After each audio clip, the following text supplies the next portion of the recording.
this budget contains many significant financial measures and many initiatives that, at first sight, seem welcome, but in reality, they lack the necessary substance in relation to helping people. The key measure of this budget has to be how it's going to impact materially on people's lives. And for the following reasons, I believe that this budget is going to come up short. Now, take, for example, the electricity credits. 80% of the €1.2 billion from the electricity credits comes out of the pockets of people in the shape of extra VAT from 2019 to now, and carbon taxes. So, right now, this year, the government is taking in €325 million more on VAT than it did before the energy crisis started. An incredible figure. And also, the government is taking in €623 million on carbon taxes. So you're taking with one hand off people and you're giving back the same money, literally, to the people in relation to the electricity credits. And raising carbon tax at this moment, at a time of energy crisis, is absolute madness. It's wrong. It, first of all, does not encourage one citizen in this state to go to an alternative, more sustainable fuel. Anybody who can move to a more sustainable fuel has done so already, given the crisis in the cost. And also, reducing NORA at this time is simply a three-card trick, because the carbon tax is going to increase year on, year in. And also, VAT is actually charged on carbon tax in this state, which is also going to see an increase in the cost to people as well. Another issue is, and this is an issue with regard to government competency, and there's a real problem here, Minister, that has to be dealt with. And this is the issue of the government obviously expanding GP card system this year. It sounds absolutely wonderful, but in reality, when it hits the ground, it's going to run into major difficulties. So, for example, GPs are nearly as rare as hen's teeth at the moment. The number of GPs are actually decreasing. There are 72 GPs for 220,000 people living in County Meath at the moment. So you're going to increase demand on GPs in relation to this, while the supply is also going to decrease. And that means longer waiting times for people seeking GP appointments. You need to fix the deficit in the supply of GPs if you really want to make a difference here. And the same is true for the childcare situation. Absolutely, the 25% decrease in the cost of childcare for most people will be welcome. But anybody listening to childcare providers in this country for the last 6 months will tell you that the new core funding system, which puts a cap on the level of income that a childcare provider can achieve, is actually pushing hundreds of childcare providers out of business. So again, by 25% reduction, you see an increase in the demand for childcare, and yet by not funding the childcare services, you see a reduction in the supply of childcare facilities in this country, which is going to create more pressure on that system. And I note as well the Minister's language on this, and I had to laugh when I saw it. He says there will be up to 25% decrease in the cost of childcare funding. It reminds me of the sales that you see sometimes at Christmas, where there will be up to 50% reduction. But of course, most people won't actually get that. And if you're in Dublin and you're paying €1,200 for childcare a month, the government's subvention of €240 a month is not going to come near 25% reduction. So if you want to boil all of this down to an example, the free school bus places is an example of this.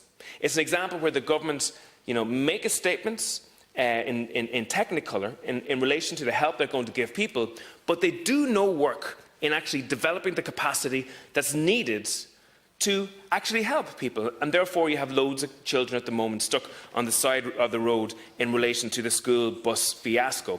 And the housing crisis is, again, another example of this. Glossy brochure after glossy brochure, impressive budgets, but refusing to deal with the dysfunction that's in that system. And now we see that the government has admitted that the Housing for All plan is going to fall well short of its targets. And the HSE is a monument to government incompetency. Irrespective to the amount of money that we pour into the HSE, we see hospital lists increase and we see accident and emergency waiting times increase. And health capital projects in this state are an absolute disaster. And one of the major weaknesses that exists is there's a technical incompetency within the government to fix these particular sectors and to make sure that they function properly. Another issue that I want to touch on in relation to this budget, and reminds me of the Homer Simpson campaign logo for when he ran for mayor. He said, "Why can't somebody else do it?"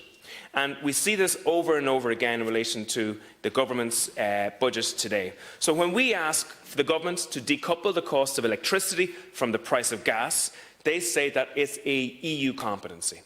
So that would actually reduce the cost of electricity to people, but the government refused to do it. But Spain and Portugal have done it. They've decoupled it, and prices are lower in Spain. When we ask the governments to provide a windfall tax, the governments say, well, it's up to the EU to do this. Yet again, Italy have done that for their citizens, and that has helped with the amount of money available to help citizens in Italy. When we ask the governments to reduce VAT on fuel, the governments say it's an EU competency, and yet Spain, along with other countries, have reduced VAT and reduced prices for citizens. It's really frustrating that this government is outsourcing so much opportunity to actually fix things for people to the EU. I don't know, is the EU being used as a fall guy, as an excuse not to do things, or is the government, suffering inertia now and actually leaving EU to do more and more for Ireland as a result? Also, the issue, the words "once off" appear incredibly regular in this particular budget. So we see a cut to third-level fees, and everybody gets excited about that and thinks that's a positive thing, but it only lasts for once a year. It goes back to normal the year after, but prices and costs for students are not going to go back to normal the year after next. Supports for schools in relation to dealing with all the costs that they experience is welcome.